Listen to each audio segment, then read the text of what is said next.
Welcome to my discussion on Chapter 15 from The Evolution of Management Thought, titled People and Organizations.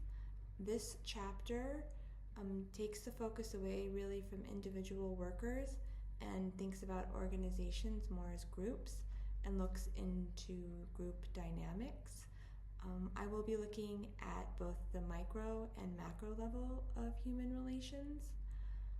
Most of the information that I speak about today is found in the Evolution of Management Thought, but especially in the macro section, I will be discussing some of the supplemental readings. So I hope that you enjoy this discussion, and let's go ahead and get started. The first portion of this presentation, I talk about the micro level of human relations. One of the first research experiments I want to discuss is the social gospel movement. It is called that because the research took place in 1921 at the National Conference of the Council of Churches of Christ. One of the lead investigators was Lindemann. He developed methods to observe group interactions. He was very much influenced by Mary Follett, who we will discuss in Chapter 14 next week. He coined the term participant observer. Most of this research has been forgotten due mostly to the nature in which the research took place. Lindemann sent in an observer as a participant to the conference, so the researcher did not disclose to the members of the conference that he was doing research. He just acted as if he was a participant, which obviously created some ethical concerns. That has meant that this research has been mostly forgotten. A more popular experiment or research that took place was Marino. He was known for his therapeutic technique, mostly for role-playing.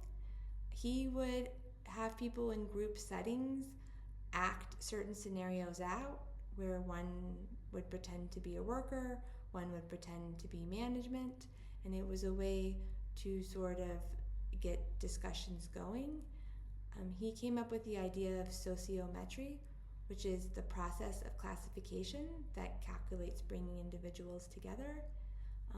Also the idea of socio-psychopathology, group structures that could be studied using qualitative data methods.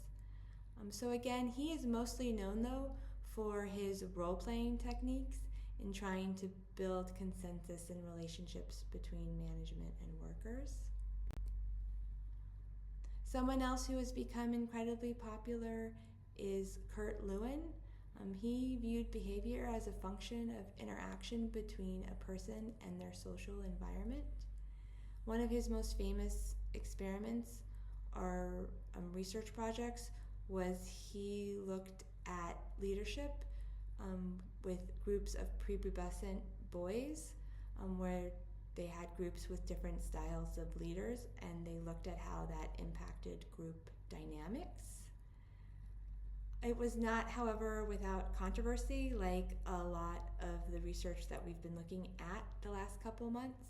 One of the people that he chose to be a leader ended up not being either democratic or authoritarian.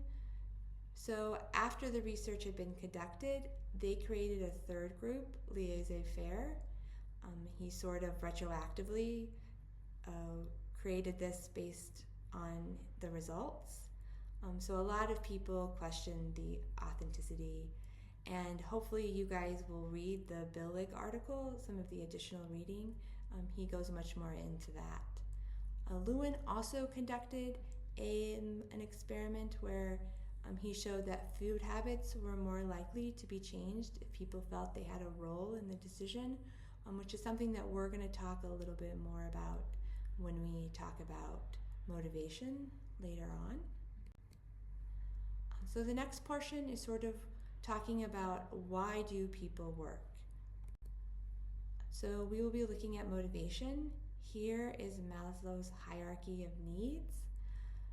This is very famous, so I'm sure you've heard it before, but basically the idea is that there are these levels of needs, And you have to fulfill the lower levels before you can think about the needs at the next level.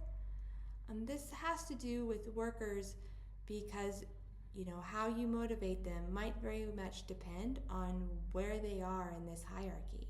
And also, if you have a group of workers, they might not all be at the same level in the hierarchy. So maybe what you need to do to motivate them, to motivate individuals, might be different based on where they are in this hierarchy. Two other elements that were discussed in the evolution of management thought in motivating people to work or to get people to enjoy working was job enlargement and participation in the decision making. Job enlargement is about increasing people's responsibility, making a job more complex. This is something that will make the person feel more significant at work. It also may relieve some of the monotony. Participation in decision making, where people feel like they are more apt to make changes if they are part of the decision making process. And this even goes back to Lewin's research about people being more willing to change their food habits if they feel like they have been part of that decision. And this is also a way to motivate people. Being part of the decision process is something that was really central to the Scallon plan. Joseph Scallon was originally a steel worker who then went on to be a union leader, and then later on was hired as companies to help them reduce labor cost and increase production. And the Scallon plan sort of has this idea of getting more feedback from workers. So it put in place suggestion systems to reduce labor costs. It created joint labor management committees to solve production problems. This plan was very popular with unions, mostly because it explicitly involved unions in the things like the joint labor management committees. So it ended up being very popular.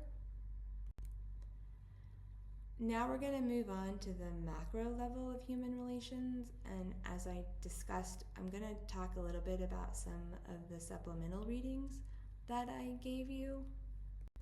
The first thing is about cognitive dissonance theory, and it is based on Leon Festinger's work on cognitive dissonance, and basically it's the psychological discomfort when beliefs and actions conflict one another. And also, that people tend to reduce dissonance by either changing beliefs, behaviors, or adding justifications. I think that this is a really important concept, not just in libraries, but I also think with everything that is happening in the world today, that this is something that we have to think a lot about. And also it is very much related to the other article that we were reading about Ash's research on social pressure and conformity, where he found that group pressure can override personal judgment. I really think that this is important to libraries, both the cognitive dissonance and this social pressure. People are really passionate about libraries, not just the patrons, but also the people that work in libraries, and how we navigate, people's moral feelings, how we navigate peer pressure, how we navigate paths of least resistance. I think that there is really something to all of this, and I think that is really important, especially now and today with what is happening. So I really hope that sort of is something that interests you as much as it interests me, and some of my questions are very much geared towards these two articles. Something that was also discussed in the evolution of management theory was Herbert A. Simon's idea of satisficing. And basically, it's the idea that humans don't like complexity, and so we try to reduce it, and that humans can only really think a certain number or a limited number of alternatives, and that generally, if we find an alternative that works, we will stick with that alternative. We won't keep looking for a better alternative.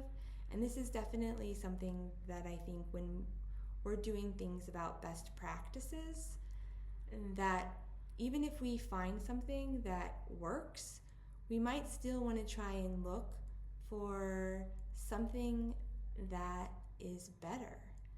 And so I definitely liked this idea of, I don't like the idea of satisfying, but I think it is something that perhaps we definitely do, and definitely something that I see at my own work is that if something is working, I want to just forget about it, but maybe sometimes we need to evaluate even the things that are working.